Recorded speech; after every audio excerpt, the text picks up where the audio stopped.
Naruto series ရဲ့ဒန်ဒါအီလာဆန်နင်း3ယောက်ထဲကတစ်ယောက်ဖြစ်တဲ့ Jiraiya အကြောင်းအပြည့်စုံပြောပြပါမယ်။အားလုံးပဲမင်္ဂလာပါ။ကျွန်တော်ကတော့ Hidan ပဲဖြစ်ပါတယ်။ Ninja လောကမှာဖားသူတော်စင်လို့လူသိများပြီးရွာရဲ့အားအကိုးရဆုံး Ninja တစ်ယောက်ရှိပါတယ်။သူကတော့ဇလိုက် Naruto ရဲ့ဆရာ Sota Hokage Minato ရဲ့ဆရာနဲ့ Akatsuki ခေါင်းဆောင်ပိန်းရဲ့ဆရာလည်းဖြစ်တဲ့ Jiraiya ပဲဖြစ်ပါတယ်။သူ့ရဲ့အစွမ်းတွေကဘလောက်ထိကြမ်းတယ်လဲ။သူကဘလို့ပညာရက်တွေကိုသုံးတယ်လဲဆိုတာအသေးစိတ်ကြည့်ကြရအောင်။ မျိုးနွယ်စုနဲ့နောက်ခံသမိုင်း Clan and Background Jiraiya ဟာ Sarutobi မျိုးနွယ်စုမဟုတ်တယ်လို့တီးတန့် Clan အကြီးကြီးကနေဆင်းသက်လာတာမဟုတ်ပါဘူး။သူဟာ Hiruzen Sarutobi တတိယ Hokage ရဲ့တပည့်အဖြစ်နဲ့ Orochimaru Tsunade တို့နဲ့အတူကြီးပြင်းလာခဲ့တာပါ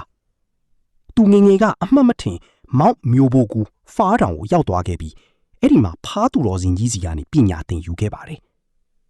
သူ့ဘဝရဲ့ရည်မှန်းချက်ကလောကကြီးကိုငြိမ်းချမ်းအောင်လုပ်မယ်ကဲတင်ရှင်ကိုရှာဖွေပြီးပြိုးထောင်ပေးဖို့ဖြစ်ပါတယ်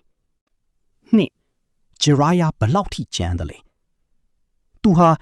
S rank အဆင့်ရှိတဲ့ ninja ဖြစ်ပြီး Legendary Sannin လို့နာမည်ကျော်ပါတယ်။ Itachi Uchiha တောင်မှသူနဲ့တိုက်ရရင်နှစ်ယောက်လုံးသေသွားနိုင်တယ်။ဒါမှမဟုတ်ရှုံးသွားနိုင်တယ်လို့ဝန်ခံခဲ့ရတဲ့အထိအင်အားကြီးသူပါ။သူ့ကို Hokage တာဝန်ယူဖို့အကျဉ်းချင်းကမ်းလှမ်းခံခဲ့ရပြီးမြဲသူကငင်းပယ်ခဲ့ပါတယ်။သူအသုံးပြုသော Jutsu ပညာရပ်များ Jiraiya ဟာပညာရပ်အစုံအလင်ကိုသုံးနိုင်နေသူပါ။အထူးအားဖြင့် Rasengan သူ့တပည့် Minato ကိုသင်ပေးထားတာဖြစ်ပြီးအဆင့်မြင့်ဆုံးထိသုံးနိုင်ပါတယ်။တုတ် Summoning ဖားဆင့်ခေါ်ခြင်း Gamma Bunda လို့အီယာမဖားကြီးတွေကိုဆင့်ခေါ်ပြီးတိုက်ထားတာပါ။ Hair Jutsu စပင်အတက်သူ့ရဲ့စပင်တွေကိုစူးတွေလိုမာကြောအောင်လုပ်ပြီးကာကွယ်တာတိုက်ခိုက်တာတွေလုပ်နိုင်ပါတယ်။ဥပမာ Harijizo Fire Style မီးစွမ်းအားဖားစီတွေနဲ့မီးကိုပေါင်းဆက်ပြီးပြင်းထန်တဲ့မီးလှိုင်းကြီးတွေထုတ်လုပ်နိုင်ပါတယ်။ဥပမာ Toad Oil Flame Bullet Barrier Ninjutsu ရန်သူကိုရှာဖွေဖို့နဲ့ကာကွယ်ဖို့အတွက်လျှို့ဝှက်အာယုံခံနယ်မြေတွေကိုဖန်တီးနိုင်ပါတယ်။၄အထူးခြားဆုံးစွမ်းအား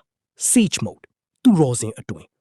ဒါဟာ Jiraiya ရဲ့အပြင်းထန်ဆုံးပုံစံပါ။တဘာဝစွမ်းအင်တွေကိုစုပ်ယူပြီးသူ့ရဲ့ခွန်အားမြန်နှုံးနဲ့ Jutsu စွမ်းအားတွေကိုအစားပေါင်းများစွာမြင့်တင်လိုက်တာပါ။ဒီပုံစံမှာပခုံးပေါ်မှာဖားအိုကြီးနှစ်ကောင်Fukasaku နဲ့ Shima ကိုတင်ထားပြီးသူတို့က Jiraiya အတွက်စွမ်းအင်တွေကူဆုပ်ပေးတယ်လို့အစားတက်တဲ့ Genjutsu မျက်လက်အတက်တွေကိုလည်းကူသုံးပေးပါတယ်။ငါ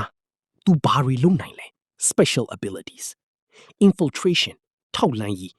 ရန်သူနယ်မြေတွေကိုအရေးလိုခိုးဝင်ရမှာဆရာတဆူပါ။ဖွန်အင်ဂျူဂျူ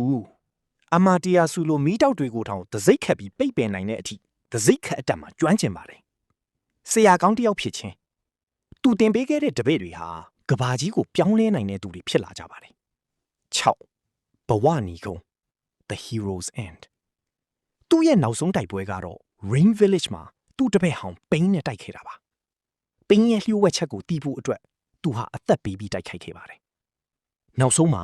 သူ့ရဲ့အဖိုးတန်တဲ့သတင်းစကားကိုနာရူတိုစီပေးပို့နိုင်ခဲ့ပြီးပင်လယ်ထဲမှာပြုံးလျက်သားနဲ့ကြာဆုံးသွားခဲ့ပါတယ်။ဂျီဗန်ယာဆိုတာစာရေးဆရာတစ်ယောက်